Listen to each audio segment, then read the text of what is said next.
जय माँ दुर्गे शेरावाली माँ अथवा देव कवचम अथवा देव कवचम जो देव अपराध जो माँ चंडिका देवी को नमस्कार है। ओम चंडिका देवी को नमस्कार है अथवा देव कवचम। हे माताओं बहनों, माँ दुर्गा को देव कवचम सबसे पहले इनका प्रणाम कर ही के उसके बाद पाठ प्रारंभ किया जाता है और इस प्रकार से अथवा देव कवचम और माँ चंडिका देवी को नमस्कार है। माँ चंडिका देवी को नमस्कार है। माँ भगवती का प्रणाम कर लीजिए। माँ जगदम्बा मैया की जय, भवानी मैया की जय, शेरावाली मैया की जय, जय आदिशक्ति संसार शक्ति माता की जय, भवानी माँ जय, दुर्गे माँ। इनका महिमा को गाथा करता हूँ और कवच मैं सुनाता हूँ माताओं बहनों। जो देव अथवा देव कवचम है, माँ ओम माँ चंडिका जो देख रहे हैं मित्रों, ओम माँ चंडिका देवी को नमस्कार है। इस कथा को क्रम सुनिए। अथवा देव कवचम। ओम चंडिका देवी को नमस्कार है। मार्कंडेय जी कहा, पितामह जो इस संसार में परम गोपनीय तथा मनुष्य की सब प्रकार से रक्षा करने वाले हैं और जो अम्बिका अपने दूसरे किसी समान प्रकट नहीं किया, ऐसा कोई साधन मुझे बताए। ब्रह्मा जी बोले, ब्राह्मण ऐसा साधन तो एक देवी का कवच ही है जो गोपनीय सी भी पर गोपनीय पवित्र तथा संपूर्ण प्राणियों को उपकार करने वाला है। महामुने उस श्रवण करो। देवी को 9 मूर्ति है, उन्हें 9 दुर्गा कहते हैं। उनके पृथक नाम बतलाया जाता है। प्रथम नाम शैलपुत्री है। हे माँ भवानी, माँ का सुनिए ध्यान से मित्रों। माँ पहला प्रथम नाम शैलपुत्री है। हाँ, दूसरी मूर्ति का नाम ब्रह्मचारिणी है। तीसरा स्वरूप चंद्रघंटा के नाम से प्रसिद्ध है। चौथी मूर्ति का कुष्मांडा कहते हैं। पांचवी दुर्गा नाम स्कंद माता है। देवी के छठे रूपों को कत्यानी कहते हैं। सातवें कलारात्रि और 8वें स्वरूप महागौरी के नाम से प्रसिद्ध है। 9वीं दुर्गा का नाम सिद्धात्री है। यह सब नाम सर्वज्ञ महत्व वेद भगवान के द्वारा ही प्रतिपादित हुआ है। जो मनुष्य अग्नि में जल रहा हो, रणभूमि में शत्रु से घिर गया हो, विषय संकट में फंस गया हो तथा इस प्रकार भय से आतुर होकर जो भगवती दुर्गा की शरण में प्राप्त हुआ हो, उनका कभी कोई अमंडल नहीं होता। युद्ध के समय संकट में पड़ने पर भी उनके ऊपर कोई विपत्ति नहीं होता। जय माँ भवानी, जय माँ दुर्गे, जय आदिशक्ति माँ। दिखाई देती, उन्हें शोक दुख और भय प्राप्ति नहीं होती। जय माँ दुर्गे, जय भवानी माँ।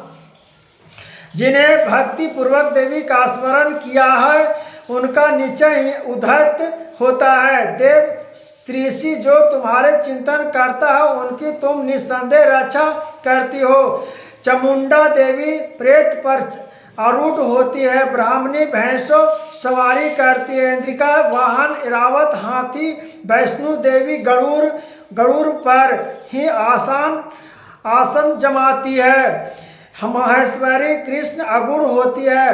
कुमारिका वाहन मयूर हैं। भगवान विष्णु को प्रिय माता लक्ष्मी देवी कमल के आसन पर विराजमान है और हाथों में कमल धारण किए हुए। बृहस्पति अरुगुट ईश्वरी देवी ने श्वेत रूप धारण कर रखा है। ब्राह्मणी देवी हंस पर बैठी हुई है और सब प्रकार के आभूषणों से विभूषित है। इस प्रकार यह सभी माताएं सब प्रकार की योग शक्तियों से प्रसन्न है। इसके सिवा और भी बहुत सी देवियां हैं जो अनेक प्रकार के भूषणों की शोभित हैं तथा नाना प्रकार के अस्त्रों से सुशोभित हैं, नाना प्रकार से भी शोभित हैं। यह संपूर्ण देवियों को क्रोध में भरी हुई है। यह संपूर्ण देवी क्रोध में भरी हुई है और भक्तों की रक्षा के लिए रथ पर बैठी दिखाई देती है। यह शंख चक्र गदा शक्ति हल और मूसला खेडक और तोमर पशु तथा पास कुंत्र और त्रिशूल एवं उत्तम खंड धनुष आदि अस्त्र शस्त्र अपने हाथों में धारण करती है। दैत्यों को शरीर का नाश करने वाले भक्तों को अभय दान देना और देवताओं को कल्याण करना, यह उनके शस्त्र धारण उद्देश्य है।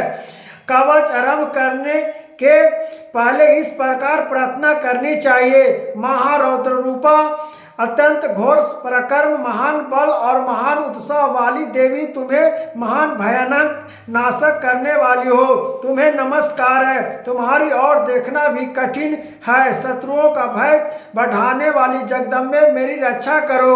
पूर्व दिशाओं में इंद्रा इंद्राई मेरी रक्षा करो। अगिन कोण में अगिन शक्ति, दक्षिण दिशाओं में बाहरी तथा नेत्र कोण में खंडक धारणी मेरी रक्षा करे। पश्चिम दिशाओं में वरुण और व्याकोन में मिग्रा सवारी करने वाली देवी मेरी रक्षा करें। उत्तरा दिशाओं में उत्तरी दिशाओं में कुमारी और ईशान कोनों में शूलधारणी देवी रक्षा करे। सुधार देवनी रक्षा करे। ब्राह्मणी तुम ऊपर की ओर से मेरी रक्षा करो और वैष्णवी देवी नीचे की ओर से मेरी रक्षा करे। इस प्रकार सबको अपना वाहन अपने वाली मुंडों को वाहन वाली चामुंडा देवी को दसों दिशाओं मेरी रक्षा करे। चामुंडा देवी दसों दिशाओं मेरी रक्षा करे। यह जाया आगे से और विजय पीछे की ओर से मेरी रक्षा करे। वाम भाग में अजित और दक्षिण भागों में अपराजित रक्षा करे। अघोक तीन शिखर की रक्षा करे। उमा मेरे मस्तक पर विराजमान होकर रक्षा करे। लालाट में मलाधारी रक्षा करे और यशस्विनी देवी मेरी भवों का संरक्षण करे। भवों को मध्य भाग में त्रिनेत्रा और नाथनों की जय घंटा देवी रक्षा करे। दोनों नेत्रों के भाग्य में खंडनी, मध्य भागा में कांडनी, कानों में द्वारवासिनी रक्षा करे। कालिका देवी कपालों की तथा भागवती संकारी कानों को मूलभागी रक्षा करे। नासिकों में सुगंध और उनकर पर ओठों में चिरका देवी रक्षा करे। नीचे की ओठों में अमृत काल तथा जीवों में सरस्वती देवी रक्षा करे। जीवों में सरस्वती देवी रक्षा करे। कुमारिका दांतों की और चंडिका कंठों प्रदेश की रक्षा करे। चित्रकंठा गले की घाटी की और महामाया तालुओं में रक्षा करे। आकाशमी ढोंढी की और सर्वमंडल मेरी वाणी की रक्षा करे। भद्रकाली ग्रामीण और धनुधारी पृष्ठांड में द्रुदंड में रहकर रक्षा करे। कंठ के बाहरी भागों में नीलग्रामी और कंठ की नीले में नलकुबेरी रक्षा करे। दोनों कंधों में खंडगनी और मेरी दांतों भुजाओं की वज्रधारणी रक्षा करे। दोनों हाथों में दंडनी और उंगलियों में अंबिका रक्षा करे। सुलेश्वरी नाकों की रक्षा करे। कुलेश्वरी कुचित पेट में रहकर रक्षा करे। महादेवी दोनों स्तनों की ओर कोशनाविनाशिनी देवी मन की रक्षा करे। ललिता देवी हृदय में और शूलधारणी उदर में रहकर रक्षा करे। नाभि में कामनी और गुहावी के गुहेश्वरी रक्षा करे। भूतान और कामिनी लिंडनानिक और महिषावाहिनी गुदाकनी रक्षा करे। भागवती कठिन भागों में और विधानसभनी घुटनों की रक्षा करे। संपूर्ण कामनाओं को देने वाले महाबल देवी दोनों पिंड चंडकों की रक्षा करे। पिंडालियों की रक्षा करे। नारसिंह की दोनों घुटनों की और तेजस्वी देवी दोनों चरणों की पृष्ठभाग की रक्षा करे। श्री देवी पैरों की अंगुलियों में तलवार सानी पैरों की तलुओं में रहकर रक्षा करे। अपनी ढांडों के कारण भयंकर दिखाई देने वाले दृष्टांत माल रक्षा करे। जय मां भवानी।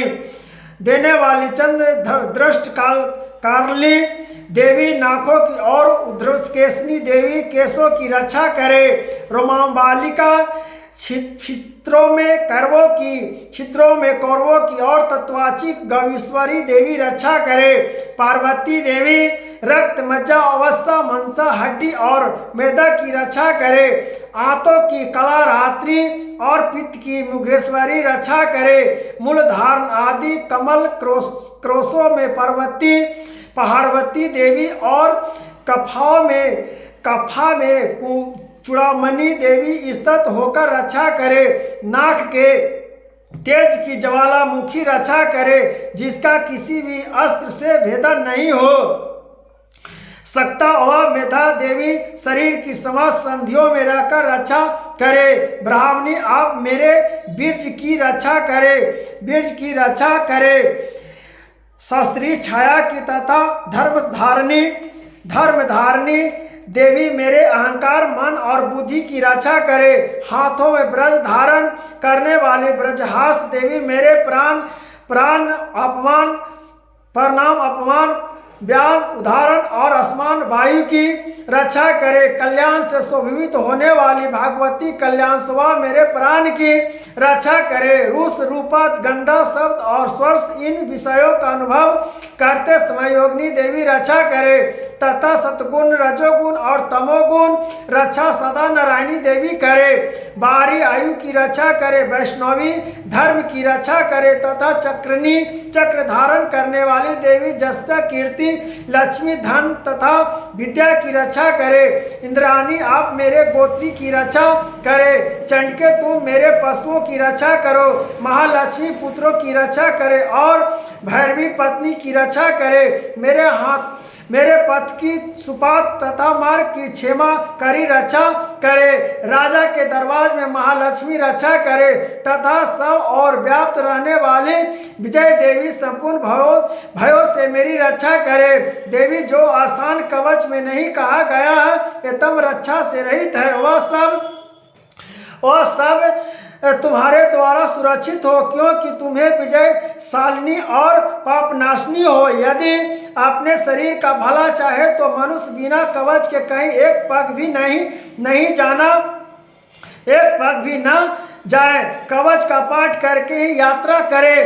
कवच के द्वारा सब ओर से सुरक्षित मनुष्य जहाँ भी जाता है वहाँ से उससे धन लाभ होता है तथा संपूर्ण कामनाओं को सिद्धि होने वाली विजय की प्राप्ति होती है। वह जिस अभिष्ट वस्तु का चिंतन करता है उसको निश्चय ही प्राप्त कर लेता है। वह पुरुष इस पृथ्वी पर तुलना सहित महान ऐश्वर्य भागी होता है।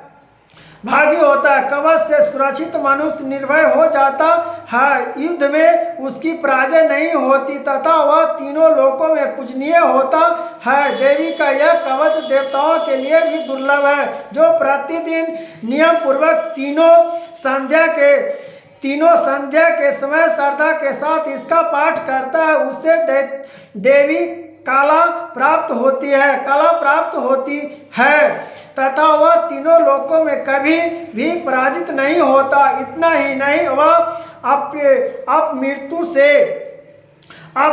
से अकाल मृत्यु अथवा अग्नि, जल, बिजली और सर्प आदि से होने वाली मृत्यु को अपमृत्यु कहते हैं। जय माँ भवानी, जय माँ दुर्गे शेरा वाली माँ। रहित हो 100 से भी अधिक वर्षों तक, रहित हो 100 से भी अधिक वर्ष तक जीवित रहता है। मकर की चेचक और कोठ आदि उसकी संपूर्ण बाधिका नष्ट हो जाती है।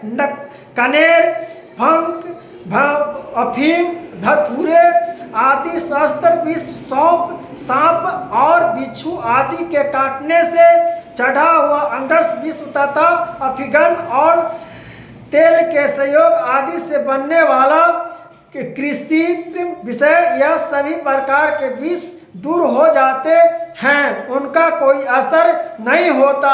इस पृथ्वी पर मरण, मोहन आदि जितने अभिचारिक प्रयोग होता है तथा इस प्रकार के जितने मंत्र यंत्र होता है वे सब इस कवच को हृदय में धारण कर लेने पर उस मनुष्य को देखते ही नष्ट हो जाते हैं।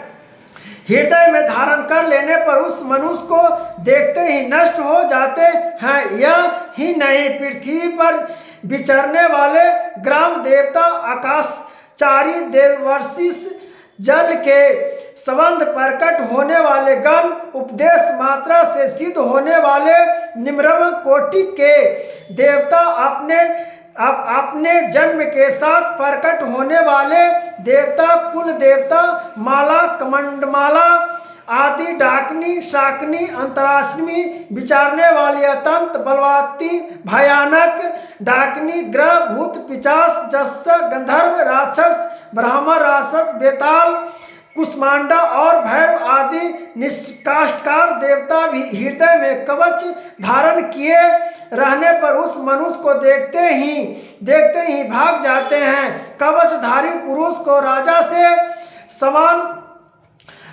से समान वृद्धि प्राप्त होती है। यह कवच मनुष्य के तेज की वृद्धि करने वाले, हे माता भगवती, कवच के मनुष्य तेज की बुद्धि वृद्धि करने वाला और उत्तम है।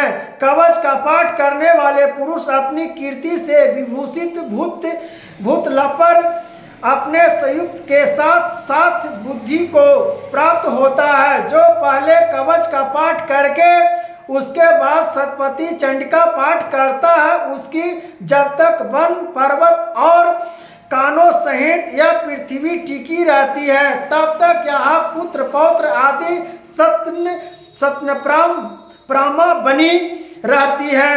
फिर देह का अंत होने पर वह पुरुष भगवती महामाया के प्रसाद से उस नित्य परम पद को प्राप्त होता है, जो देवताओं के लिए भी दुर्लभ है।